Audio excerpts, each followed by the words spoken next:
Welcome back to another episode of Angeline's Anthropology. I'm Angeline, and I recently made a video where I talked about my self study routine learning the language Portuguese. And I briefly went over how I use my iPad to take notes. And my friend Hend from Egypt, shout out to Hend if you're watching, hi, miss you. She messaged me on Instagram to see if I could make a video on how to take notes on an iPad, and I'm going to tailor it a little bit and talk more specifically about language learning. So, if you're interested in that, stay tuned and I'll take you through a tour of my iPad and what I use to study languages.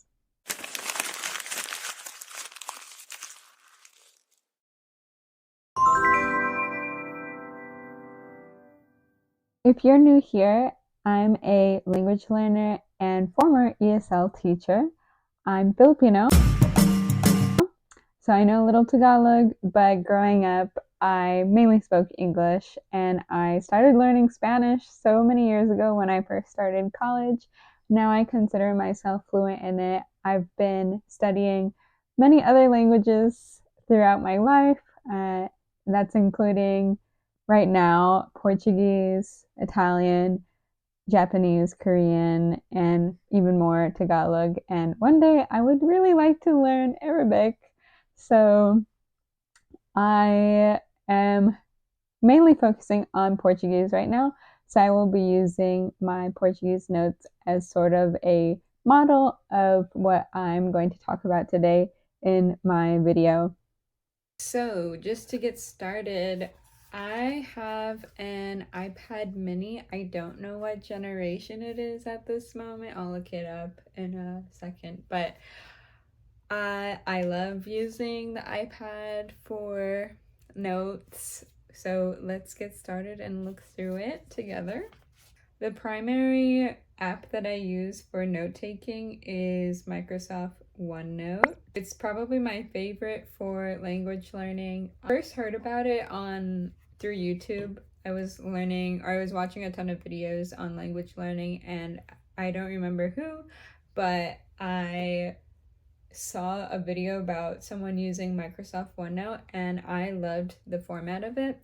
I know a ton of people use Notion for note taking, but I find Notion to be too blank that I get overwhelmed with the idea of how do I organize everything. And so Microsoft OneNote is much more simpler in my mind.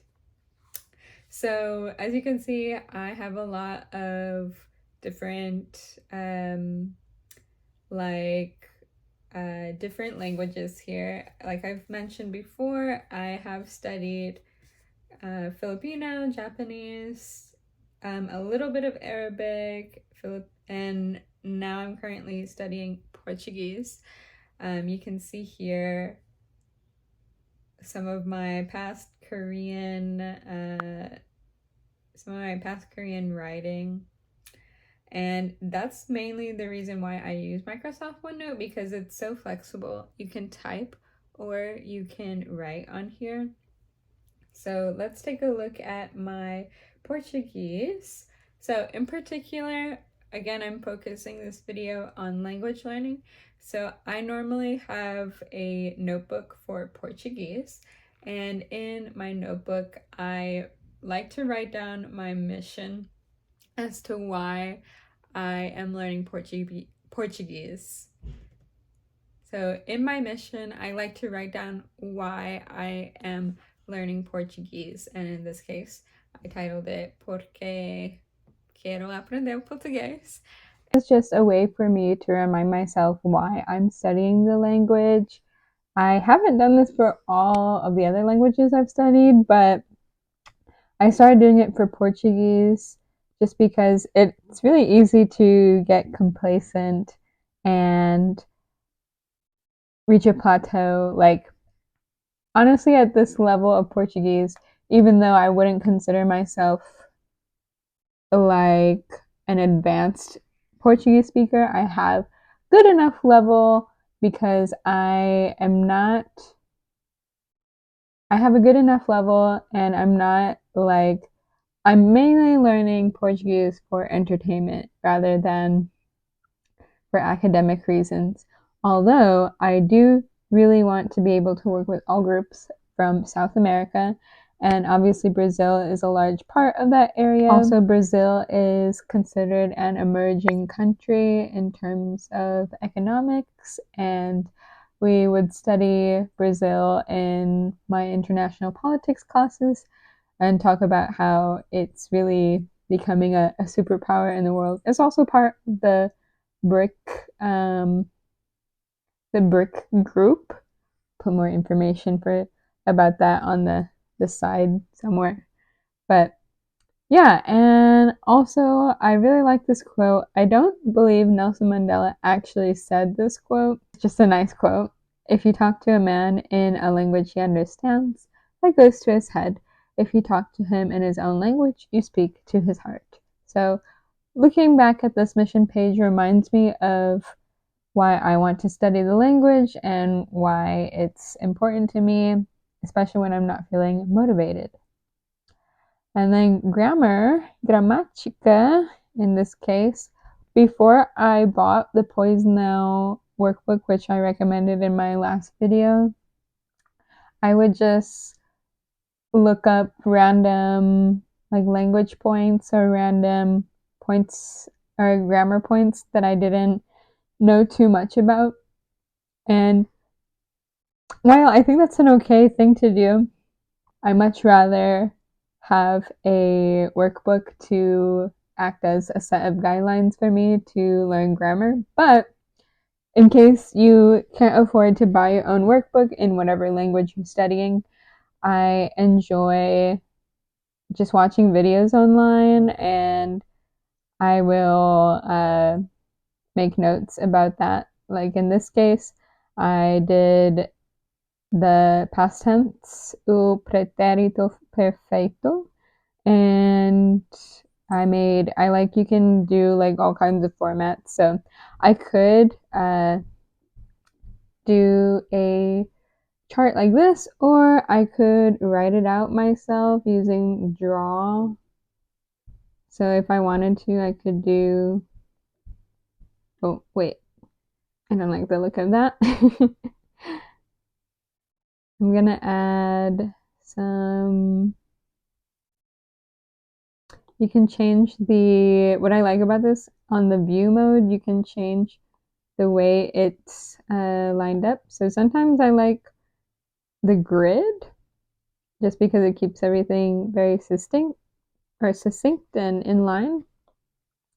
So besides this, I could just make a chart myself. So I don't know if anyone else had to do this when they were learning Spanish in high school. I didn't do this in high school, by the way. I didn't study Spanish in high school, but I remember all of my friends like using conjugation charts. And I did have to do it for Latin. I took Latin in high school. So you could do it like that. Estudo.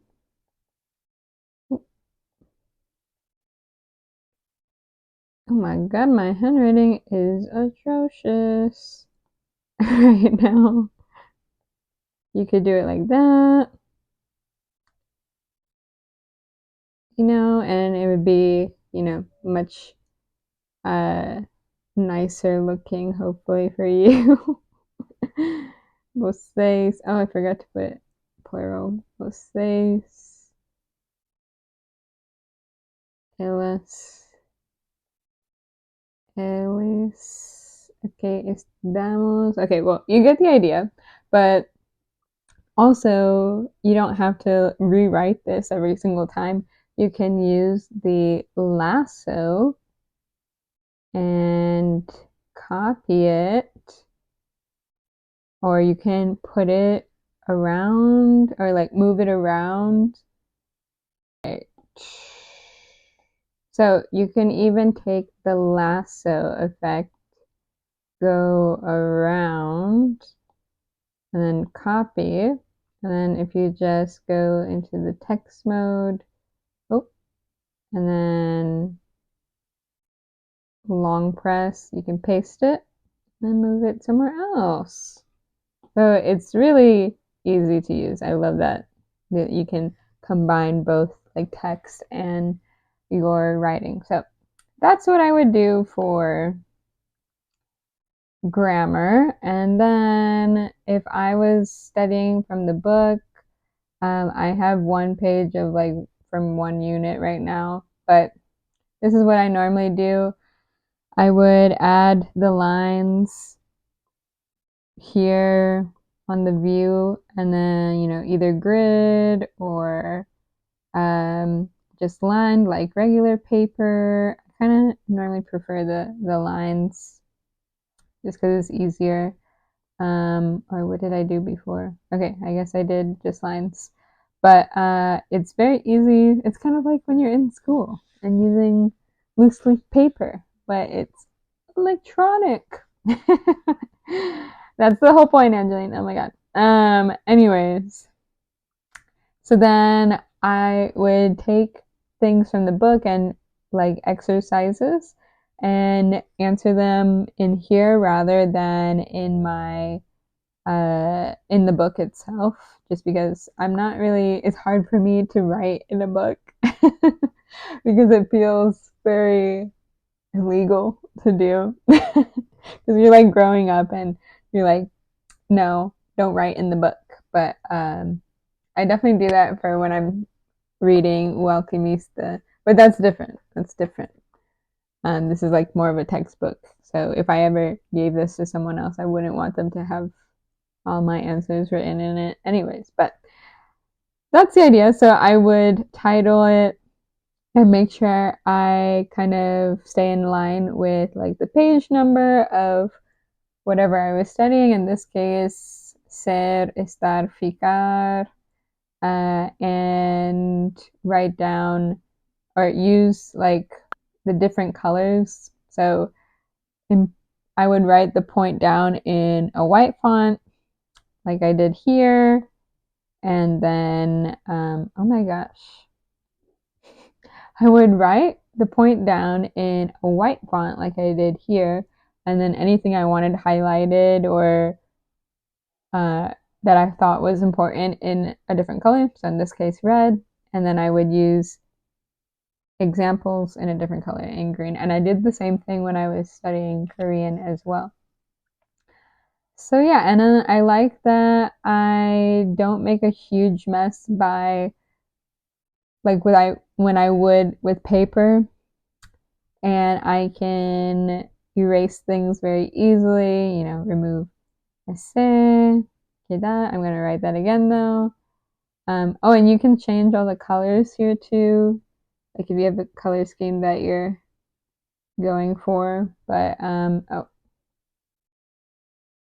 is that right? I don't even know what I wrote before that, but but that's the idea. And then I can write different the correct answers like I would if I was, teaching and correcting myself. So, and then this also vocabulary, I'll have a vocabulary page, and I watch a lot of, YouTube. So if I find videos about Brazilian slang, I have a whole page on slang. And like I have this one, Jiria. Jahia? Someone tell me that in the comments below. But I will link the video that I studied, put it in the notes just so I can refer to it, and then I might do this on my computer and type it out instead, just for it to be a little bit faster. Whereas like grammar, I think it stays in my head more. So vocabulary, I don't mind just like typing out a lot. So it's really up to you. It's really your idea, you can customize how you want to do it. But I have like useful words as well here. And then right now I've started also taking words that I've learned from my book that I'm currently reading, O Alquimista, by Paulo Coelho. and putting it in a list that eventually I will study off of Quizlet. But yeah, and if you want to see just like other things, if you want to see other things, like again, I really like Microsoft OneNote because I can practice a lot of writing. So when I was trying to get back into Japanese, I practiced writing here. And, just I kept writing. We would do this in my other class or in my actual in person class that I took in college. And we would just write on graph paper all of the characters. So that is super helpful for that. Arabic too. That was as far as I got with Arabic so far. And I don't remember any of it now. So you get back into it, but my Korean was really good. Look at that. So I can still read Korean fairly well, but I have not practiced speaking or anything like that. But that is pretty much it, though. I hope you learned something new today. That's pretty much my routine when it comes to writing things down and taking notes for language learning, specifically on an iPad. I really love using Microsoft OneNote. I highly recommend it, especially if other apps like Notion or Pages is overwhelming for you. I just like the organization of Microsoft OneNote the most out of all of those apps that I've tried in the past. Tell me in the comments how you organize your notes and what else works for you. But otherwise, I hope you have a great night, and I'll see you next time. I post videos every Thursday about language learning, lifestyle content, and things like that. So have a great night. See you. Ate logo.